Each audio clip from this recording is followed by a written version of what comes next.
સુરતમાં પાલ વિસ્તારમાંથી મોટી છેતરપિંડીનો કેસ સામે આવ્યો છે। વિદેશ જવાનું સપનું બતાવીને એક ટ્રાવેલ એજન્ટે 13 જેટલા લોકો પાસેથી ₹2.13 લાખની ઠગાઈ કરી હોવાનો આરોપ છે।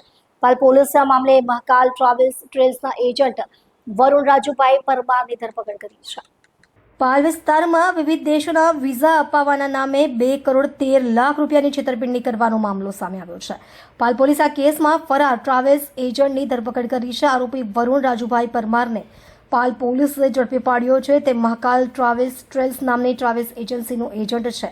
આરોપી પરમારે ફિનલેન્ડના વર્ક પરમિટ વિઝા અને કેનેડાના પરમિટ વિઝા અપાવવાના નામે 13 જેટલા લોકો પાસેથી ₹2.13 લાખની રકમ લઈને છેતરપિંડી કરી હતી। ભોગ બનનારાઓએ પાલ પોલીસ મથકમાં ફરિયાદ નોંધાવતા પોલીસે ગુનો નોંધી તપાસ શરૂ કરી હતી। તપાસ દરમિયાન પોલીસે ફરાર ચાલતા આરોપીને ઝડપી પાડીને આગળની તપાસ હાથ ધરી છે।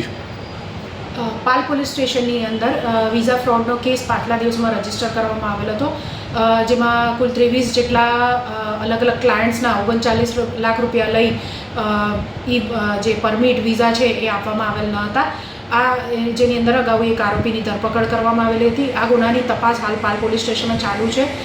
જે દરમિયાન વરુણભાઈ રાજુભાઈ પરમાર નામનો ઈસમ જે પોતે પણ વિઝાનું કામ કરે છે, તેની સંડોવણી જણાઈ આવતા પાલ પોલીસ સ્ટેશન દ્વારા તેની ધરપકડ કરી રિમાન્ડ લઈ ઇન્વેસ્ટિગેશનની કાર્યવાહી આગળ ચાલુ કરવામાં આવી છે।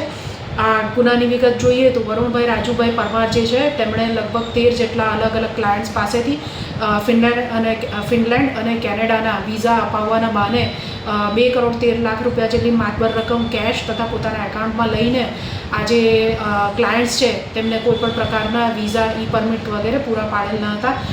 તપાસ દરમિયાન તેમની સંડોવણી જણાઈ આવેલ, જેથી પોલીસ દ્વારા તેમની ધરપકડ કરી આગળની કાર્યવાહી કરવામાં આવેલ છે।